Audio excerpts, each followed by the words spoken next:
Nitrogen and phosphorus concentration threshold toward establishing water quality criteria for Pennsylvania in the United States. Taking a look at MBPI, what is going on with this specific study? Well, nutrient enrichment is currently a leading cause of impairment to streams in Pennsylvania, and evaluating the water quality condition into eutrophic status of streams and rivers is a challenge without established thresholds for nutrient concentrations, which can vary depending on the climate and landscape characteristics. The EPA has published nutrient criteria for nutrient ecoregions nationwide that are used in regional base values and has encouraged states to develop more refined values if better data are available. And they took a look at long-term nutrient concentrations observed in streams and rivers across PA using robust water quality data sets. So we can see actually a graph right here, and we can see the nutrient pollution from nitrogen and phosphorus is associated with surface water impairments. This includes the eutrophication of lakes and estuaries, nuance, and harmful algae blooms, as well as coastal hypoxia. The U.S. Clean Water Act requires states to assess the water quality conditions and nutrient enrichment from nitrogen and phosphorus as a common cause of impairment to water bodies across the nation.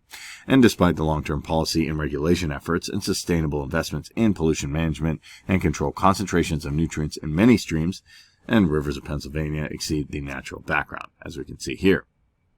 Initial reduction of nutrients loading in Pennsylvania resulted from early statutes such as the state's Clean Streams Law that regulate discharge of sewage to streams and laid the foundation for regulating pollutants under the U.S. Clean Water Act. The primary mechanism to set legal pollution limits on phosphorus and nitrogen in streams is through the development of Total Maximum Daily Load, or TMDL, and is computed for impaired waters that do not meet their designated use. Federal and state control measures have been mandated for enforcement point sources such as atmospheric emissions and wastewater effluent, but less so for the non-point runoff for surface waters. And just to give an example for this, the U.S. Clean Air Act amendments of 1990, the U.S. EPA has implemented several regulations, including the Acid Rain Program, the Clean Air Interstate Rule, and the Cross Air Pollution Rule, which have successfully reduced emissions of nitrogen oxides from power plants and have beneficial effects on water quality. We can see some example here. Now, Pennsylvania has 5 major nutrient ecoregions, and the central and eastern forest uplands as well, and PA is predominantly an unglacial forest mountains and on-plateau region, with high relief in terrain and steeply sloped streams in the ecoregion glacial daily region, and the unconsolidated sediments deposited from past glacial events have many wetlands and lakes surrounded by rolling hills, covered with forests and dairy operations. And we can see the information right here that the EPA took a look at.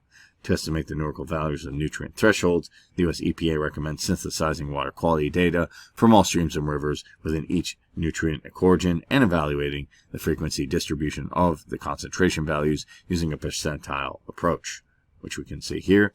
And a multi-agency data set was synthesized using the U.S. EPA suggested methodology, consisting of nutrient concentrations observed at stream and river monitoring within Pennsylvania from 2000 to 2019.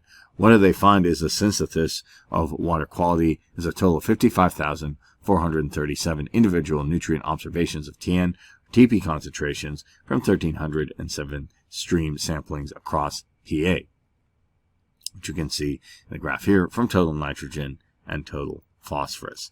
So we can see the issue with this, especially hurting nutrients in the water and causing problems. How do you know if there's high nitrogen or phosphorus concentration in your water, though, causing issues? Well, you have to test it. The only way to really know is to test your water for high phosphorus.